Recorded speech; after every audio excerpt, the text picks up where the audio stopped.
another story I just have to get out there. Like, I've got all these, like, things, like we had the condolences, and then we had Bret Michaels, and I had to get somebody in the dungeon. And I just found this happy story that I had to put out there because it just kind of hit home for me. I canceled my cable, as everybody knows. I am living on ABC alone and Netflix. I picked it back up. So, you know what? It's actually okay. I wake up in the morning.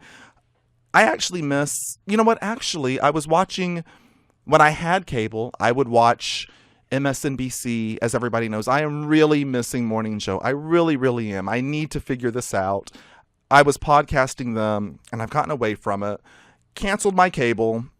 The only damn channel I can get in my apartment, and I have tried antenna after antenna after antenna. I have consulted engineers literally about how I can get channels. It's pathetic. Speaking of plasma televisions, I kid you not, the intern's looking at me. She's thinking I'm lying, telling a story, to be funny on air. This is true. I have a 42-inch flat screen television, 42 inches.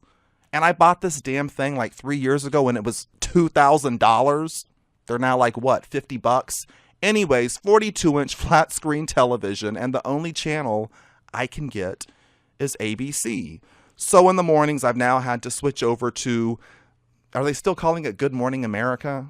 Yeah, Good Morning America. George Stephanopoulos and the others are on there. So that's what I watch in the morning now. But it really stinks, which is okay because, they cover the news and I turn on my radio. When it really sucks to not have cable is Saturday mornings. Stinks. I am not a cartoon person at all. And that's all that's on. And you know what? Not even just, actually, I take that back. I like cartoons, old school stuff, Super Friends. That stuff was cool. You know what stinks are those shows, like not the cartoons, like the kids shows, like the Hannah Montana. And then there's like this other god-awful show where these kids are working in some, boutique. And I'm going, how do 12-year-olds have jobs selling clothes and working in hotels? These kids are like in hotels with these jobs. It's like Friends for like 10-year-olds. And anyways, it's horrible.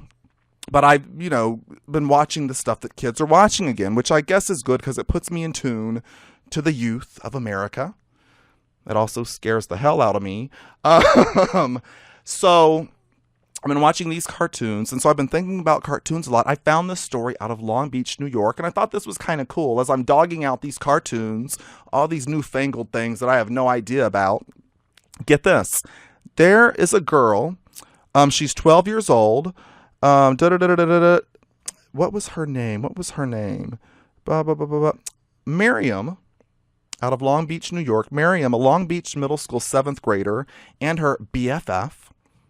I didn't say it. That's what she did. Like, I'm not cool enough to be like BFF, LOL, SMH. I don't know what all these things are. I know like PMS, TNT, and, DNA. All this stuff these kids know. I need to just bring some kids in to educate me. Anyways, I'm digressing. Miriam and her BFF, Allison, had just finished rehearsing a play at school. Now get this, Allison was chewing some gum, which she shouldn't have been. Apparently it's banned at the school for some reason. And they were laughing. The gum got lodged in Allison's throat. The gum went down there. The gum went down into her throat. And she began laughing. She got choked up. Allison started choking on the gum at school.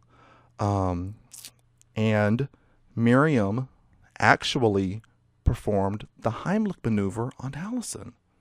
I mean, this is pretty awesome. Like, these are like 12-year-old 7th graders.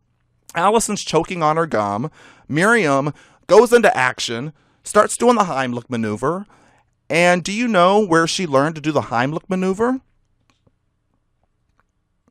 She learned it from watching SpongeBob. That's right. Apparently, and I have not seen this show, apparently there's an episode of SpongeBob performing the Heimlich. Now, I knew how to do the Heimlich because I think they actually, and I'm old, we actually had to learn how to do it in class. They would send by like in health class. Like I saw this done like on human beings. I guess things are different in 2010. You know what? I don't care. The fact of the matter is this young lady knew how to do the Heimlich maneuver because SpongeBob, you know, the dude that looks like the Swiss cheese, that's not what he is it? That's like a sponge. I mean, she learned the Heimlich from SpongeBob. So you know what? I am going to be watching my cartoons tomorrow morning. And I'm going to really absorb this because I might be able to save somebody's life by watching an episode of Hannah Montana. That should scare you. But don't be too scared because we're coming right back after these commercial messages.